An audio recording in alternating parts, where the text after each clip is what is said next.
Salut les investisseurs, dans cette vidéo, on va mettre à jour l'analyse quantitative de Worldline. Abonnez-vous à la chaîne si ce n'est pas déjà fait. On commence tout de suite avec le cours de l'action. Après la publication du T1 2025, on voit que l'action ne cesse de baisser.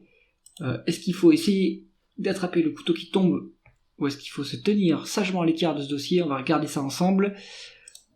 On est sur... donc on n'a pas la publication trimestrielle comme d'habitude sur Coifin, puisque les groupes ne publient que des résultats partiels, que le chiffre d'affaires. On a ce tableau ici, donc ça c'est la publication de Worldline. On a fait 2,3% de décroissance au T1 2025 à 1,68 milliard. C'est pas fantastique, hein. C'est une société qui se porte pas très bien, décroissance par rapport au 1 milliard et quelques qu'on avait ici. On a fait 2 milliards 240 millions d'acquisitions, on a une market cap de 1 milliard 430 millions, donc on a fait de la décroissance externe, on va dire. C'est-à-dire que en fait l'intégration des sociétés qui ont été rachetées a plutôt échoué, ou alors on a payé beaucoup trop cher les sociétés qu'on a rachetées. Donc Worldline, en tout cas au niveau évolution d'activité, c'est pas fantastique, hein. On va regarder les taux de marge. Malgré tout, le taux de marge brut est en augmentation, 66%, donc potentiellement on arrive quand même à monter les prix sur cette entreprise, mais l'augmentation de prix qu'on obtient, on la perd en moindre efficience opérationnelle. On est au plus bas depuis 10 ans en taux de marge d'EBITDA à 16,4%, donc pas terrible. Le taux de marge net est en négatif, on fait des pertes. Est-ce que c'est la même chose pour les free cash flow ? Non, les free cash flow sont positifs, donc en fait ça c'est plutôt de la perte comptable. À mon avis, il faut déprécier les acquisitions par exemple qui ont été achetées beaucoup trop cher. Bon, c'est pas quantitatif, c'est pas qualitatif, hein, ce qu'on voit ici sur les marges de Worldline. Continuons avec la conversion des bénéfices nets en free cash flow, beaucoup plus élevée. Ces free cash flow, on regarde la variation du BFR, on en a pour 1 430 millions de variations favorables, ça c'est bien. Dépréciation amortissement, on a 3 milliards de plus par rapport aux dépréciations en capex, donc on continue à investir dans l'appareil productif. Maintenant on fait de la décroissance toujours, donc est-ce que ça sert d'investir autant alors qu'on n'a pas de croissance derrière? Pour l'interrogation.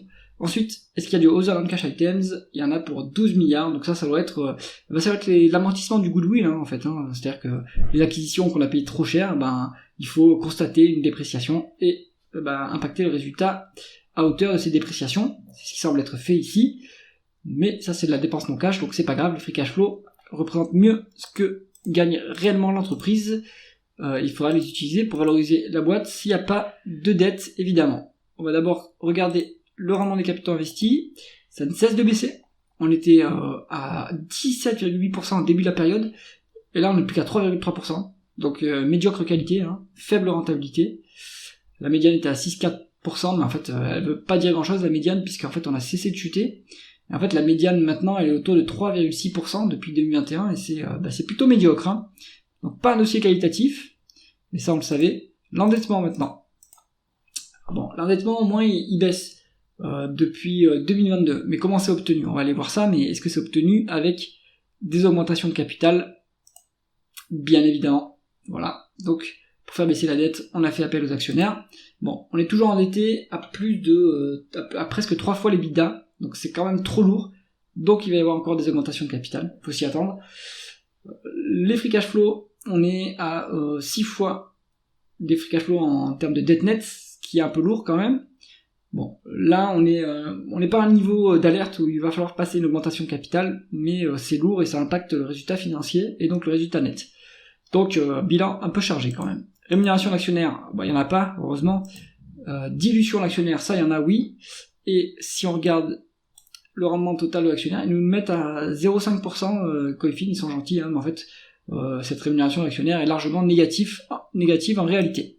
La valorisation maintenant, on est sur un multiple forcément qui est au plus bas depuis toujours, j'ai l'impression.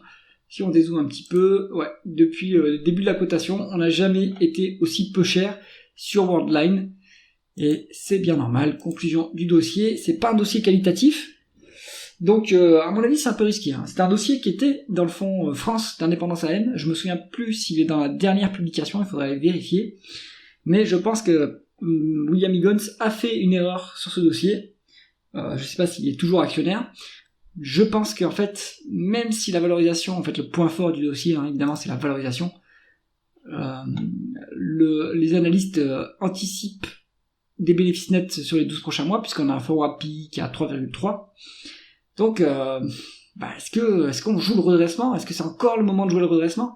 Mais on voit que le chiffre d'affaires est quand même en décroissance sur le premier trimestre. Maintenant, si on se met en 12 mois glissants, sur les quelques dernières... en fait, ça a fortement décéléré sur les quelques derniers trimestres. Là, c'est en négatif sur le dernier trimestre, sur T1 2025, pardon. Est-ce que ça va se retourner ou est-ce qu'on va continuer à décroître? Et si on continue à décroître, ces multiples, en fait, ils voudront plus rien dire. L'EBITDA va baisser, donc en fait, les multiples vont remonter, et donc vous aurez pas forcément la marge de sécurité qui est ici. Donc moi, je pense qu'il vaut mieux se tenir à l'écart de ce dossier. J'espère que cette analyse vous a intéressé. Si c'est le cas, mettez un pouce vers le haut, et pensez à vous abonner à la chaîne. À bientôt.